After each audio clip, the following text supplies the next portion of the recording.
வணக்கம். நான் உங்கள் ஜெயா. இன்றைக்கி நம்ம இந்த வீடியோவில் நியூ கிரிட்டிசிசம் பற்றின ஒரு இன்ட்ரடக்ஷனை பார்க்கலாம் வாங்க. இந்த நியூ கிரிட்டிசிசம் வந்து ஒரு வகையான ஆங்கிலோ அமெரிக்கன் ஃபார்மலிசம்னு சொல்லலாம். இது ஆரம்பித்தது யூஎஸில் 1920, 1930லேருந்து 1960 வரைக்கும் நியூ கிரிட்டிசிசம் ரொம்ப பிரபலமாக இருந்தது.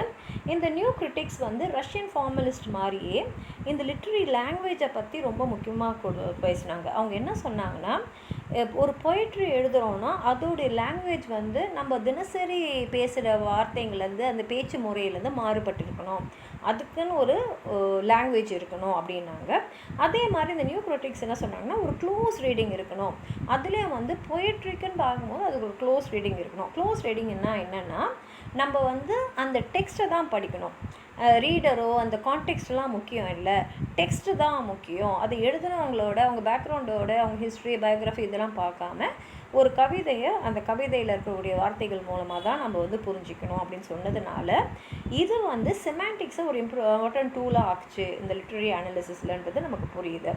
இந்த நியூ கிரிட்டிசிசம்ன்ற வார்த்தையை யார் காயின் பண்ணாங்கன்னா ஜோல் ஸ்பின்கிராம் தான். இவர் 1910 ஒரு லெக்சர் கொடுத்தாரு. அப்போது அந்த லெக்சரோட டாபிக் நியூ கிரிட்டிசிசம். இவர் யாரால் இன்ஃப்ளூயன்ஸ் ஆனாருன்னா க்ராக்கோடைய எக்ஸ்பிரஷன் தியரி ஆஃப் ஆர்ட்டில் தான். இந்த தியரி என்ன சொல்லுதுன்னா, ஒரு கிரியேட்டிவ் அண்ட் இமேஜினேட்டிவ் கிரிட்டிசிசம் இருக்கணும். இதில் அந்த ஏஸ்தட்டிக் குவாலிட்டிஸ்னால் ஒரு அழகுணர்ச்சி, இதுக்கு தான் நம்ம முக்கியத்துவம் தரணும்.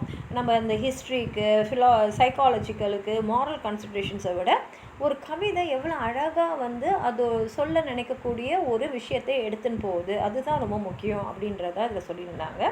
அதே மாதிரி இந்த நியூ கிரிட்டிசிசமில் இருக்கக்கூடிய இம்பார்ட்டண்ட் ஃபீச்சர்ஸ்லாம் இங்கிலாண்டில் ஒரிஜினேட் ஆச்சு 1920. அதோட முக்கியமான எழுத்தாளர்கள் யாருன்னு பார்த்தா டிஎஸ் எலியட்டும் எஸ்ரா பவுண்டும்.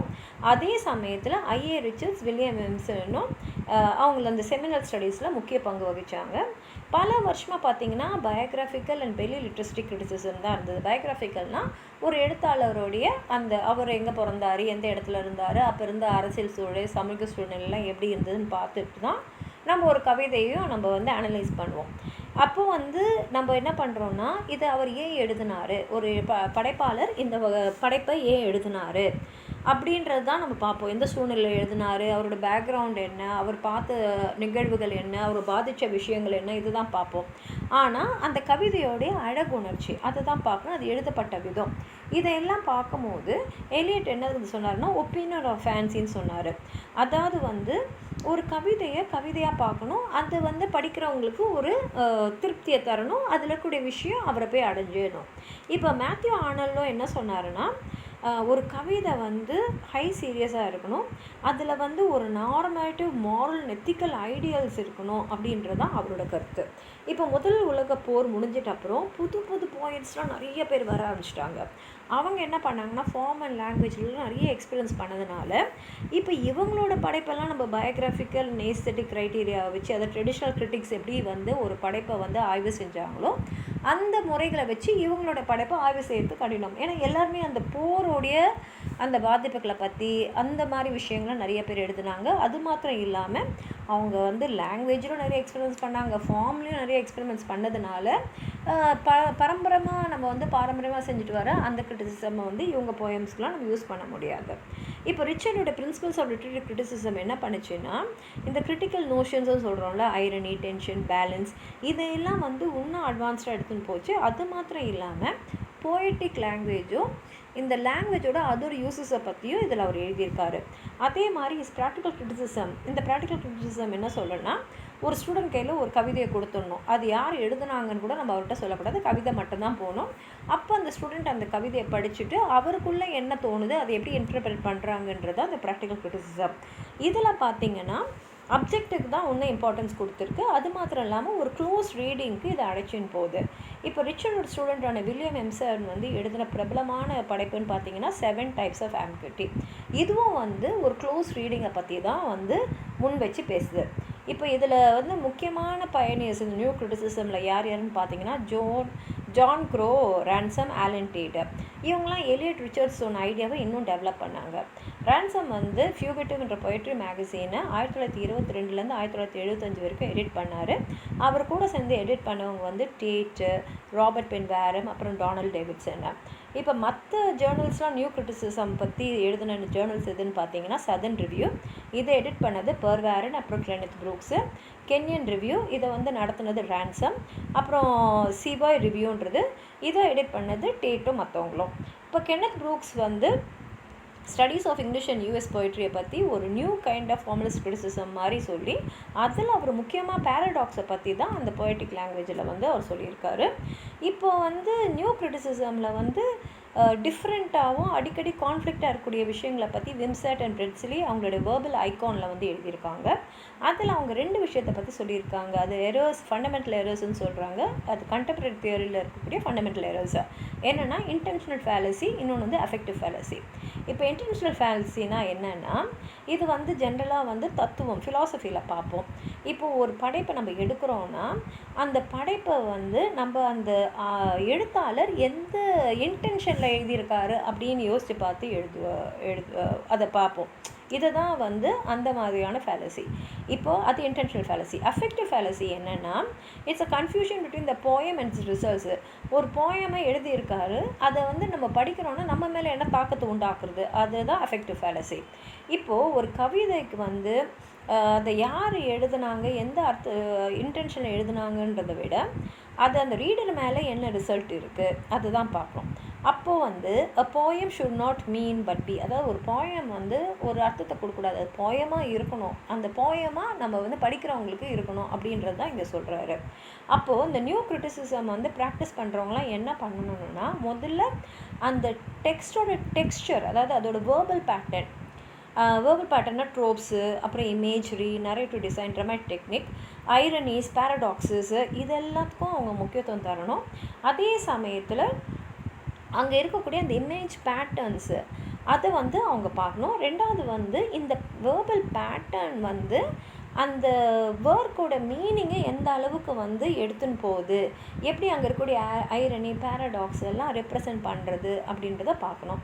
இப்போ இதில் இருக்கக்கூடிய முக்கியமான டாக்குமெண்ட்ஸ், அதாவது நியூ கிரிட்டிசிசம் பற்றி முக்கியமான டாக்குமெண்ட்ஸ் எழுதினவங்கலாம் பார்த்திங்கன்னா WK வின்சாட், மன்ரோ இவங்களுடைய எஸ்ஸேயான இன்டென்ஷனல் ஃபேலசி, அப்புறம் அஃபெக்டிவ் ஃபேலசி, அப்புறம் ஆஸ்டின் பேரனோட the theory of literature, WK வின்சாட்டோட த வேர்பல் ஐகான், அப்புறம் முரே கிரெகர்ஸோட the new apologist of poetry.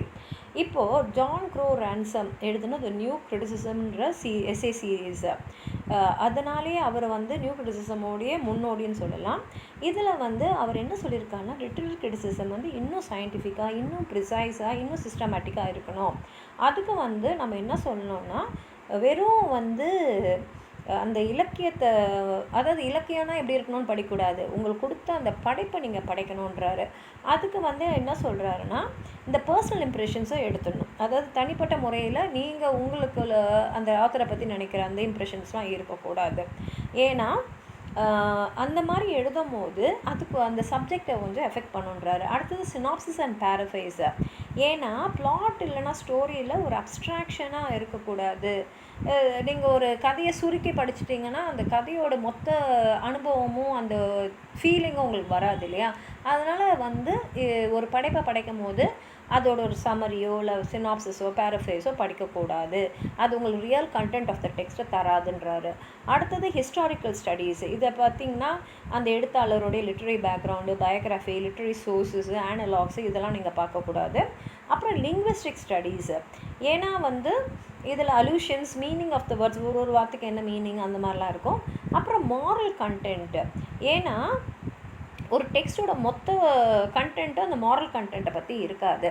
அதே மாதிரி வேறு ஏதாவது ஸ்பெஷல் ஸ்டடீஸ் இந்த அப்ஸ்ட்ராக்ட் இல்லை ப்ரோஸ் கண்டென்ட்லேருந்து வெளியிலேருந்து எடுக்கக்கூடிய விஷயங்கள்லாம் இருக்கக்கூடாதுன்னு சொல்லியிருக்காரு. வில்லியம் வின்சாட், அப்புறம் வந்து ஃபிலாசபர் பிரெட்ஸ்லி, இவங்க வந்து 2 முக்கியமான இன்ஃப்ளூயன்ஷியல் அண்ட் கான்ட்ரவர்ஷியல் பேப்பர்ஸை வந்து எழுதியிருக்காங்க நியூ கிரிட்டிசிசம் பற்றி. அது த இன்டென்ஷனல் ஃபேலசி, இன்னொன்று வந்து த அஃபெக்டிவ் ஃபேலசி. வின்சென்ட் அண்ட் பெர்ட்ஸ்லே வந்து என்ன அப்போஸ் பண்ணுறாங்கன்னா இந்த ரொமான்டிக் இன்டென்ஷனல் ஃபேலசி தான் அப்போஸ் பண்ணுறாங்க.